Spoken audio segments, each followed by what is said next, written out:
生同死係唔同嘅，生裏邊有好多令佢生存個物質，死咗個嘢好多令佢生存個物質已經係冇咗㗎啦。嗱，你哋唔好講食療無效，有陣時你食得啱，個量夠，佢個效果可以令你意想不到。我而家甩咗老花眼鏡，我唔需要戴老花眼鏡，我73歲啦。我哋需要保養，但係你嗰頭保養，嗰頭又去破壞自己，咁就揾嚟搞噶啦。撳下太陽穴啦、睛明穴啦，按摩個眼四周啊，碌去左，碌去右，碌去上，碌去下。好多現代人而家個眼都好有問題啦，唔係老花就近視，一日睇電視同埋手機，對眼係退化得好快，受傷害得好快。實際坊間成日講乜嘢魚油丸啊，乜嘢藍莓素啊係補眼，我試過啦。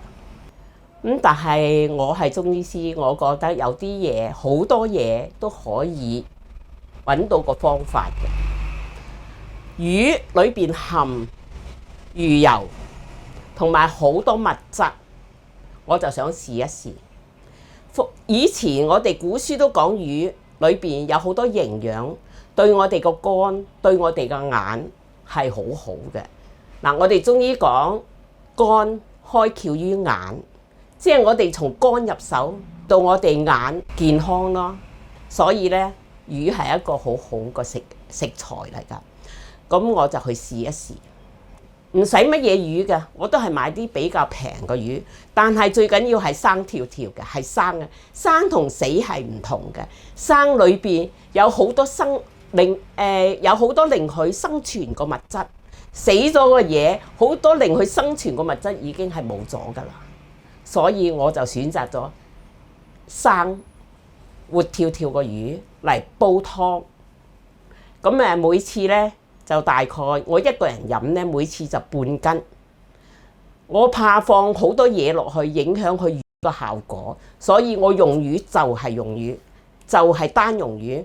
咁魚咧就有少少腥味，我就撇少少兩片薄薄地個薑，撇一撇佢個腥味咧就好飲啲，就放3粒紅棗，等佢好飲啲。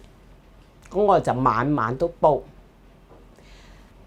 我每晚都飲，當我飲到第10次嗰時候，我發覺我唔使用老花眼鏡啦。嗱，你哋唔好講食療無效，有陣時你食得啱，個量夠，佢個效果可以令你意想不到。我而家甩咗老花眼鏡，我唔需要戴老花眼鏡，我73歲啦，真係好有效。我諗近視啲人都試下啦，我冇近視，所以我試唔到。如果你哋有近視嘅，你哋去試下。魚湯好有營養嘅，對個肝好，對個眼好，真係㗎。嗱，點樣煲法呢？譬如半斤魚，即係斤幾魚嚟切開2截啦。今晚黑我煲魚頭嗰邊，聽日我煲魚尾嗰邊。咁咧就每次如果一個人飲呢，個量，我每次就放4碗半水，慢火煲，大概滾咗煲40分鐘左右。嗰碗湯呢就乳白色㗎啦。你加2塊薄薄個薑，劈下啲腥味，加3粒紅棗，等啲湯甜甜地，加啲鹽落去，啱味，咁就得㗎啦。每晚都飲，每晚都煲。要堅持，你唔好久久煲一次，久久煲一次，一啲效都冇。你食藥都要連續性啦，所以你食療都要連續性，晚晚煲先達到嗰個效果出嚟。嗱，我除咗飲魚湯，我仲試過針灸睛明。我同一個客針灸睛明，針灸咗幾次後，個客同我講，佢個眼好咗，明亮咗，視力好咗，老花都減咗。針灸都有用㗎，但係針灸係一種刺激，食療係一種補充，我哋又要刺激又要補充，先至真正達到有效個目的。我哋後生嘅時候都曾經學過眼操，咁撳下太陽穴啦、睛明穴啦，按摩個眼四周啊，將個眼碌嚟碌去做下運動啊，多少都有啲幫助㗎。但係最有效咧，我感覺咧都係煲魚湯。穴位就太陽穴啦，呢兩邊啦，睛明穴啦，係眼角上邊啦。